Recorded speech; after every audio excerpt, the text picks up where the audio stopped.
Hello everyone. आज जो अपन topic शुरू कर रहे हैं वो है फ्रिक्शन। फ्रिक्शन में क्या होता है, हम इस टॉपिक से पहले न्यूटन्स लॉ ऑफ मोशन पढ़ के आए हैं। आपने देखा होगा न्यूटन्स लॉ ऑफ मोशन के अंदर हम हर जगह पे स्मूथ सरफेस लेते थे। स्मूथ सरफेस लेने के पीछे कारण क्या है कि वहां पे फ्रिक्शन नहीं है। ठीक है, अब अगर वहां पे रियल लाइफ के अंदर ऐसी कोई सरफेस नहीं होती जहाँ पे फ्रिक्शन ना हो। फ्रिक्शन हर जगह एग्जिस्ट करता है। फ्रिक्शन क्या है एक्चुअली, सबसे पहले फ्रिक्शन के बारे में बता देता हूँ कि अपने न्यूटन्स लॉ ऑफ मोशन के अंदर 4 टाइप के बेसिक फोर्स पढ़े थे। कौन कौन से? Gravitational force, electromagnetic force, weak force and nuclear force. तो उनमें से फ्रिक्शन कौन से टाइप का है? Friction is a type of electromagnetic force. This is electromagnetic force.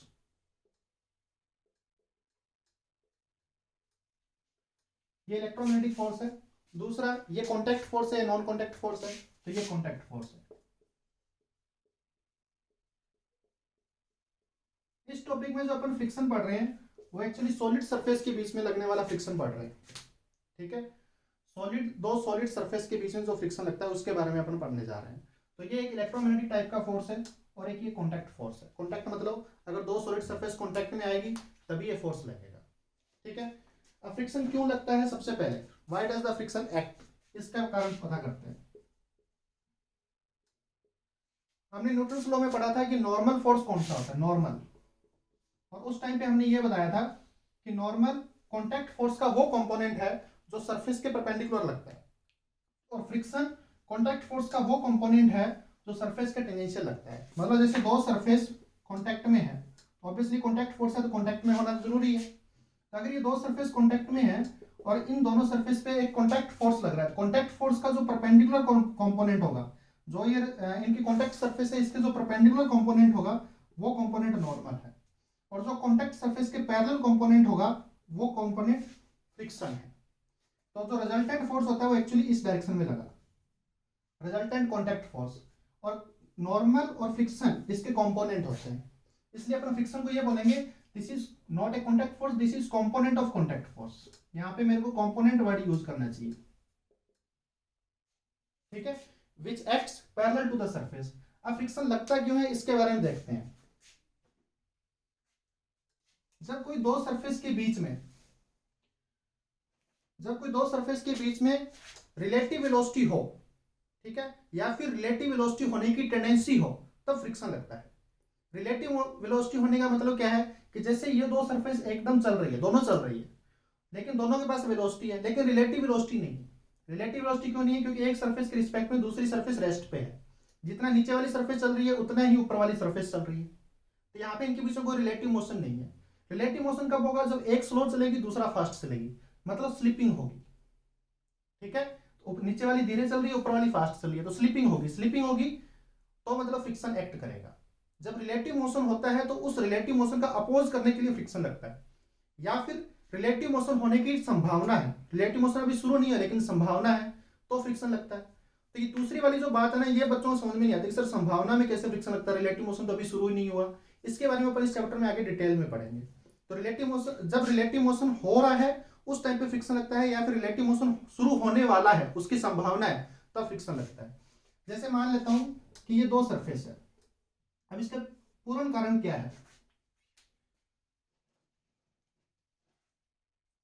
जैसे मान लेते हैं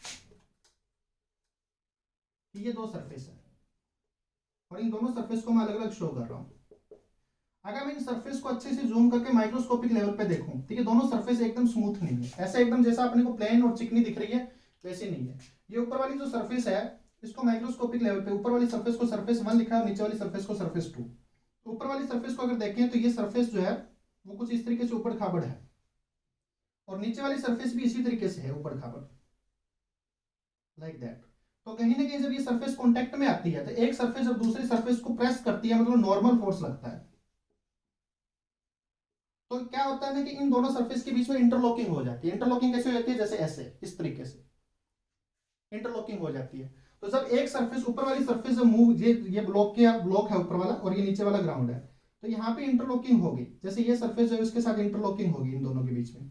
जब ये ऊपर वाली सरफेस मूव करने की कोशिश करेगी या मूव करेगी तो ये इंटरलॉकिंग इसको मूव नहीं करने देगी। ठीक है, इसलिए यहाँ पे फ्रिक्शन लगेगा। ठीक है, तो जितना ज्यादा ये इसको प्रेस करेगी उतना ही ज्यादा ये इंटरलॉकिंग स्ट्रॉन्ग होगी, और जितना कम प्रेस करेगी उतना ही इंटरलॉकिंग कम होगी। ठीक है, तो फ्रिक्शन हमारे पास सीधी सीधी बात है डायरेक्टली प्रोपोर्शनल टू नॉर्मल होगा, जितना ज्यादा प्रेस करेगी उतना ही ज्यादा इंटरलॉकिंग होगी। दूसरा, फ्रिक्शन के बीच में इंटरलॉकिंग तो हो रही है, लेकिन इंटरलॉकिंग मतलब बात ये कि इंटरलॉकिंग किस एक्सटेंट तक हो रही है, तो that depends on the surface of roughness of surface कितनी है। इसलिए फ्रिक्शन यहाँ पे जो डायरेक्टली प्रोपोर्शनल को साइन हटाऊंगा तो यहाँ पे एक वैल्यू आएगी म्यू। म्यू हमारे पास ये है, इसको बोलते हैं coefficient of friction. Coefficient of friction क्या बताता है अपने को? कोफिशिएंट ऑफ फ्रिक्शन कि दोनों के बीच में इंटरलॉकिंग कितनी हद तक हो रही है, दोनों सरफेस रफ कितनी ज्यादा है। ठीक है ना, तो जो ये कॉन्टैक्ट सरफेस रफ है इनका मेजरमेंट ऑफ रफनेस, जैसे मेजरमेंट ऑफ हॉटनेस है कि गर्मी कितनी ज्यादा है, इसका मेजरमेंट अपन टेम्परेचर से करते हैं। उसी तरीके से मेजरमेंट ऑफ रफनेस कि दोनों सरफेस रफ कितनी है, एक दूसरे के साथ कितना इंटरलॉकिंग कर रही है, इसका measurement upon coefficient of friction से करते हैं।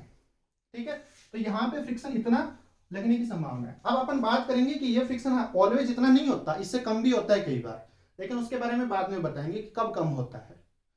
ये हो गया फ्रिक्शन क्यों लगता है, क्योंकि दो सरफेस के बीच में इंटरलॉकिंग होती है। जब एक सरफेस के रिस्पेक्ट में दूसरी सरफेस मूव करने की कोशिश करती है तब वो इंटरलॉकिंग उसको रोकती है। अगर दोनों साथ साथ मूव कर रही है तो इंटरलॉकिंग पे कोई फर्क नहीं पड़ता, कोई दिक्कत नहीं है, कोई फ्रिक्शन नहीं लगेगा। ठीक है, अब बात आती है टाइप्स ऑफ फ्रिक्शन। कितने टाइप के फ्रिक्शन होते हैं? There are two types of friction.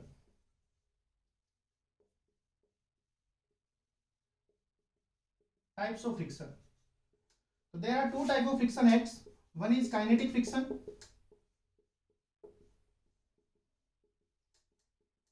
and another is static friction. Kinetic friction कब होता है?